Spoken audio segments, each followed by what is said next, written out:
Hi, it's the final day of March 31, 2020.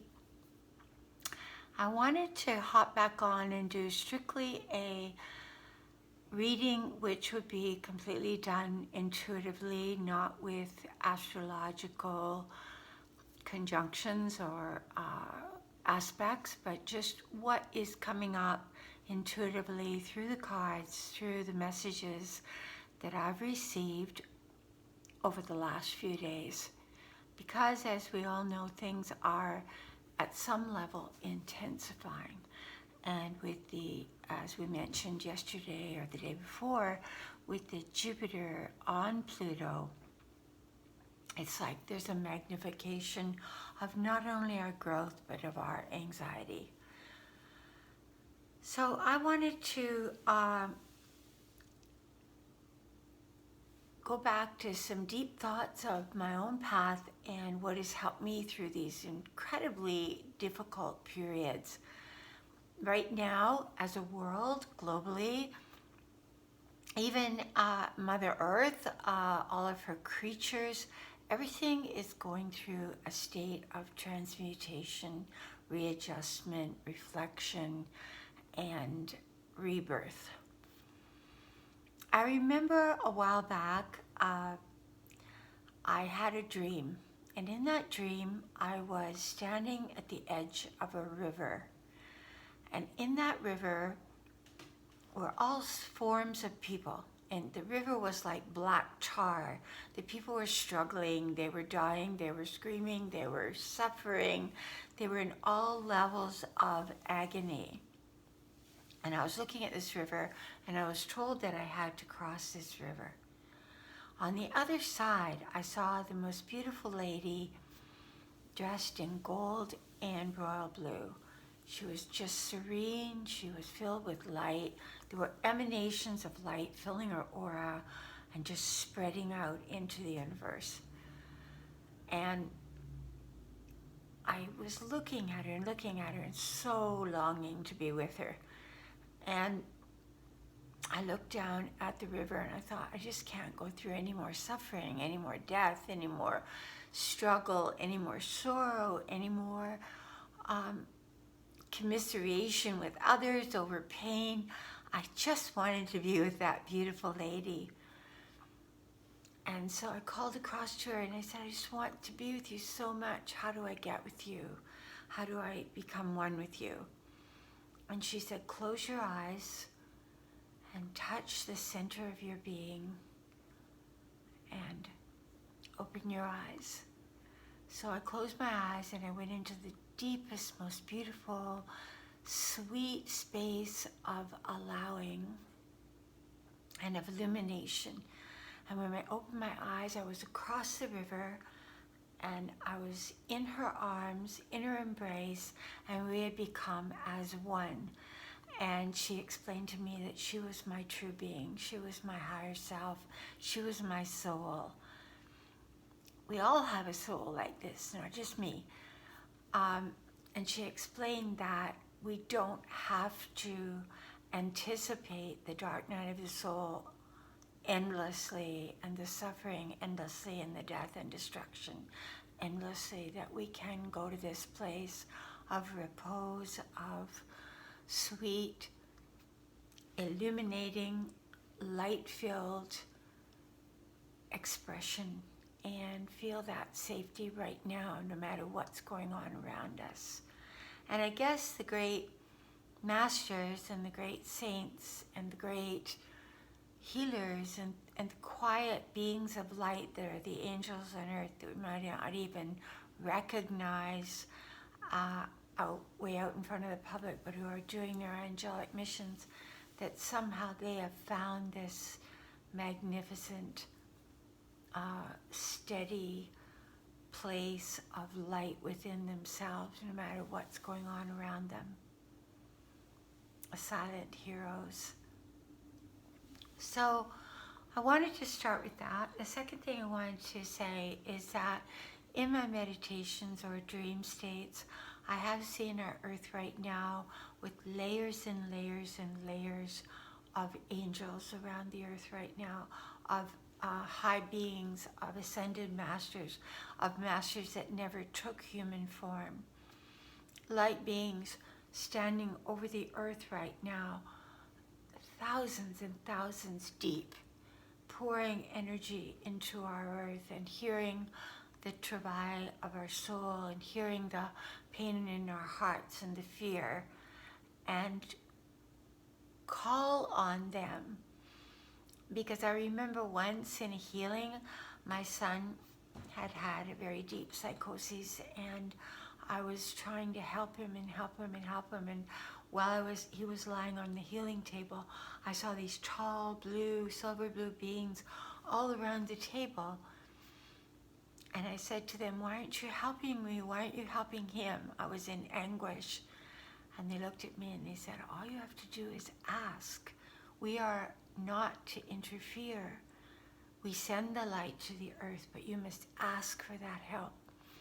So I ask everybody right now to go on your knees, to lift your burdens from your shoulders and from the sorrow in your heart, and to give it all up to the divine realms and ask them to come to take the fear from you and to transmute it into divine love energy. So you don't want to just get rid of it. You want to take it and give it to the divine levels of being, and they will take it and shift it back into divine love energy. Another practice that you can practice on yourself is to picture yourself as two beings, your spiritual being and your human being, and see the human form and ask that you are going to do the practice of Tonglen, which is you are taking the human form of yourself and you're going to breathe in all the suffering of that human self into your heart. And you're going to ask the divine beings to come into your heart and transmute that, and then to send it back out to the universe as divine love energy. So you breathe in your suffering, you hold it in the center of your heart, you feel it shifting from very dark, fearful energy into light, and then you breathe it back out, and it's now filled with love and light. It's now peaceful and radiant and healing. And you do this on yourself. Tonglen is something that you can find in a book called The Tibetan Book of Living and Dying by a great Tibetan master called Sogyal Rinpoche. And you can find that book, and it's one of the great books I've ever read.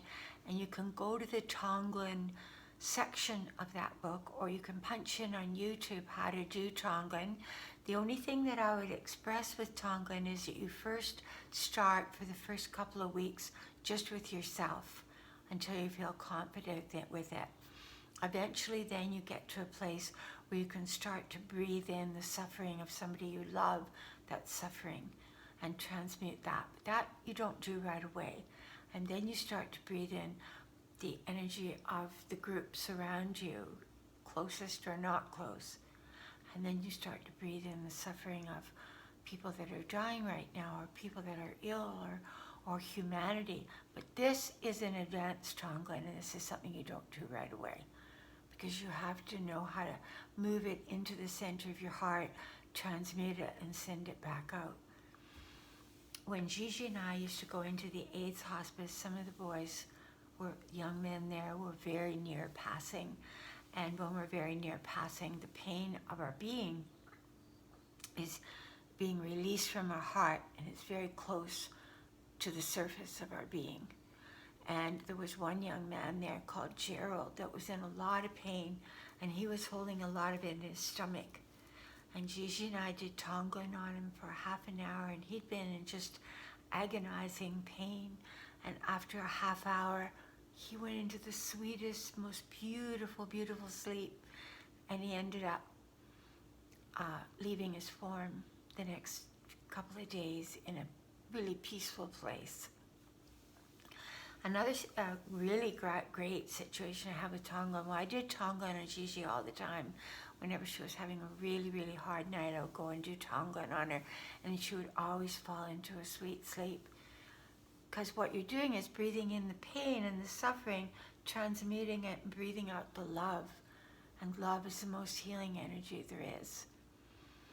Another situation that Gigi and I had was where a man was in the very, very, very final stages of brain cancer, and his wife said he had had it for a year, and that he was at home now, home hospice, and that he didn't have long to live, and that he was in a lot of agony, and he had not expressed any of his suffering to her.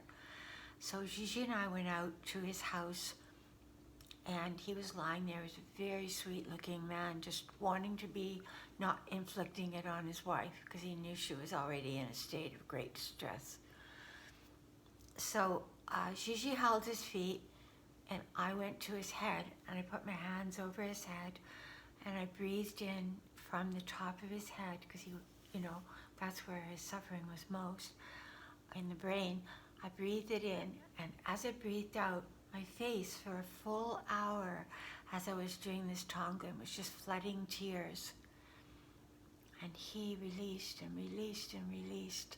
And his wife said after that he went into the deepest, deepest sleep. And he was so peaceful and so ready to let go. And he never woke up again. He just fell asleep. Within 24 hours, he left his form in a state of utter serenity. The reason I'm sharing this with you is I want you to know just how beautiful is Tongan, how much we are all one, and how when we recognize the pain in ourselves, first starting with ourselves, then studying about Tongan, and then starting to do it on others, but right now on yourself. And ask the angels, ask Holy Mother Mary, ask Divine Christ, ask whatever master is your master, ask the Divine Light to come into your heart. And as you breathe in the suffering of your own being and the incredible fear that you've been carrying lately, ask them to transmute it. And then breathing out the most glorious love energy. You can feel it, can't you? You can feel it coming off me right now. And you can also send it to other people through your eyes. And as you do the Tongan, you'll feel your body become lighter and lighter and lighter. Okay, so I wanted to do the next 4 weeks of April. And I wanted to do these darling inner child cards, which are all cards that are from fairy tales, from stories like The Little Prince, The Wizard of Oz, Hansel and Gretel, Robin Hood, all of that. 3 Little Pigs. So I'm going to ask, could you tell me please, beloved ones, what is the main energy of April? What will April be overall for humanity? What will it be overall for humanity?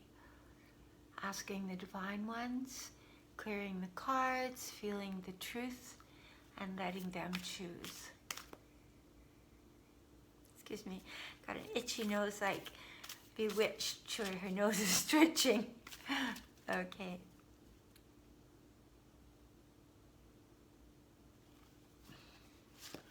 So this is the card. It's called the Guide of Swords. And you can see he's Robin Hood. He's heading down a golden road. He's looking back. He has a lot of clarity. So this, and hidden behind the tree is a little deer. Do you see the little deer? The little deer is the gentle part of us. The part that's been kind of hiding out, a little bit frightened. There's Robin Hood heading off with valor. He's got the bag of coins to help those that have not got much money. So there's going to be some kind of assistance coming to people. Maybe the rich giving to the poor. Maybe more rich people understanding that we're all one and let's share right now, because some people are truly suffering. They have no job, and how far is 1,000 going to get you when you have to pay the rent, pay the hydro, and you have no work, and you have credit cards, and you have food to buy for your children? So here he is, Robin Hood, and they're getting clarity. He's about to step on the road and get clarity of how to deal with this, how to equalize the money, how to, when I look at him, he's like, I'm going to figure this out. It's going to get figured out. We're going to make some progress this month. The little deer's like hiding behind the tree going, I sure hope so. So let's look at the first week of April. This would take it from April 1st to April 8th. April 1st to April 8th. So I kind of felt like the 31st and the 1st with that Jupiter conjunct Pluto is kind of like the apex of fear. And yes, I'm not saying this is going away or it's not going to spring up in other cities and we're going to go through this whole cycle with each area, but there's something of a lessening of the traumatic feeling of being at the mercy of everything that's going to start shifting over the month. First week of April.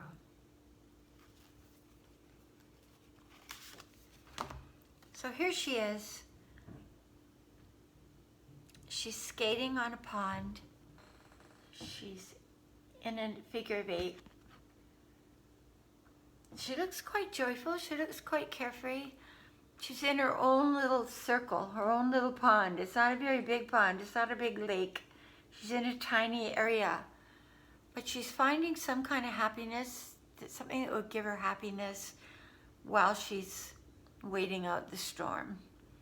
The 8 showing infinity gives me a feeling it's going on and on and on. It feels like, oh my God, this is just going on and on and on. This is taking us up to the 8th. So I feel there's some kind of feeling of the interminable quality of this, but she's got a little robin over her head. So she is finding some joy amidst all the feelings of vulnerability, the bunny rabbit representing.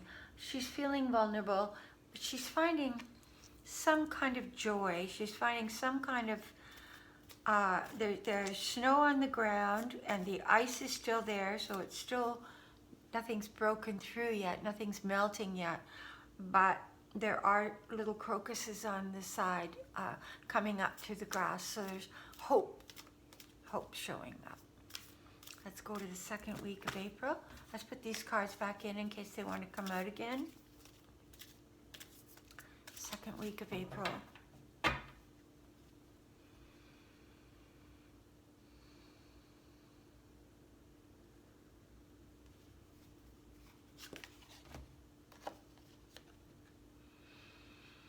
Here's Cinderella looking up at the moon, wishing. She's wishing to go to the ball. She's wishing for that beautiful outfit. She's in a state still of poverty, but it's coming to her. It's being brought to her. There's something coming to her, and she's got hope. But the moon is a very emotional card, so we may find in that second week of April a lot of emotion pouring out of us. It may become more real to a lot of us that have been sitting back, observing it in New York, or looking at it in Louisiana, or looking at it in Chicago, but yet it isn't hit where we are. And now there's a lot of emotion coming up, starting to touch the lives and get closer to home for those that don't live in those cities. And there's a little bit of trepidation. The moon is representative of it's the shadow on the shadow side of the sun, right? We also are going to have a full moon that week. And it looks to me, when I look at this, like it's going up until about the 16th, that there's a sense of, I feel something's coming that's beautiful, that's going to take me out of this position of poverty. I feel something coming, but it's not here yet. But I can see it, that there's hope on the horizon. The tree does not have any leaves, starting to get a few leaves, starting to get a few blossoms, but it has little birds on every branch, and the birds are bringing her the gorgeous outfit to wear to the ball. So things are in the distance, they're coming, but we're still in a bit of a feeling. The moon card, there's an uncertainty, a feeling like it's an emotional card. The moon is emotion, and it's related to feeling like our feet are not yet solidly on the ground. So there could be little sproutings of fear starting to show up around the country of areas that haven't had to deal with it yet.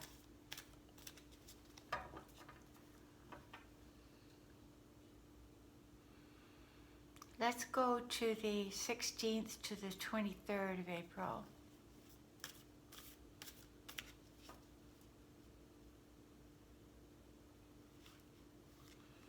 Wow, got the same card.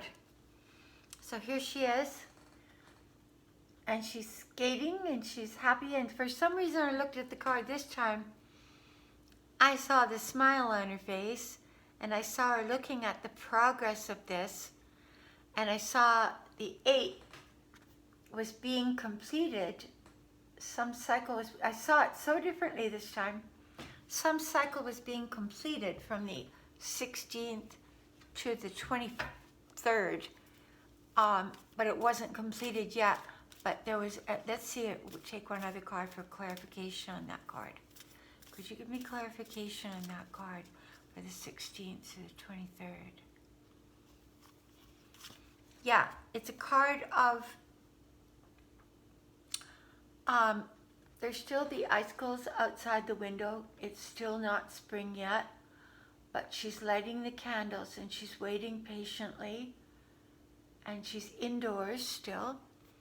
So they're still inside. There's still a sense of being in your home. But the candles, there's a sense of hope with the candles. And it's the same little girl that was skating. So there she is waiting. She's waiting it out. But she's inside where it's warm and cozy, and it's cold outside still. Let's look to the 23rd to the 30th. I get a feeling that there's more inner patience developed inside people, and there's more of a sense of, I can wait this out, I can do this.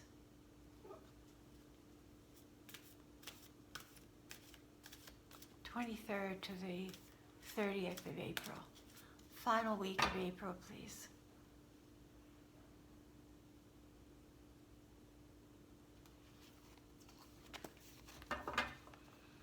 Okay, this is a good card. This is a card of still being in isolation. You see how these people are on the raft together? So they're still in isolation. They're still like the family on their little raft, saving themselves on the river. But there's a white dove leading the way. And I want to show you something that my son found for me at the park today. You all know how I'm connected to the white dove, how white doves have come to me twice in my life. And Andre picked up this for me today. He said, Mother, this was told you to give you this feather. The white dove came to me today. So that's a sign. That's a sign. And the other thing that Andre and I saw at the park today, because it's going to be Andre's birthday on the 2nd, was I looked up, and I've never ever seen this before. A golden eagle is standing right above us on the little flagpole. And I have pictures of it that I'm going to put up. So the white dove and the golden eagle, to me, are signs of April. So there's going to be a sense of spiritual peace. People are going to find something to do with spiritual essence this month. And when they're on that raft, he's carrying the white dove, and they're making their way down the river. they're safe as a family, but they're still in isolation. So I'd say this month, more peace is going to come into people's hearts. There's also going to be emotion shed the second week. The third week, it's going to feel like it's not completed yet. The curve is not completed yet, but it's coming around to end its cycle. The fourth week, things are moving forward, but people are still in isolation in a lot of the country. But the raft is moving, and he's holding the white dove. So they're at peace at some level. Let's ask for one more card for the last week of April. Remember, this is our month. We saw that Robin Hood at the beginning. This is our month of finding clarity and of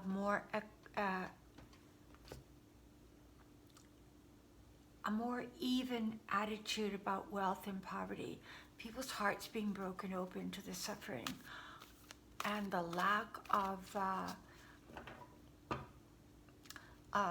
money that some people are going to have, and people's hearts are really, really going to be touched. And I feel you're going to see more equanimity coming forward. Could you give me a final card for the last week of April, please? Well, this is a card of things are still at a stalemate, but there's a light is coming amidst the clouds. The sun is rising amidst the clouds. So there's a positive outcome coming, but we're still waiting. So this is a month of clarity, finding inner peace, more compassion being stirred in the hearts of many people, and a lot of emotion coming to the surface,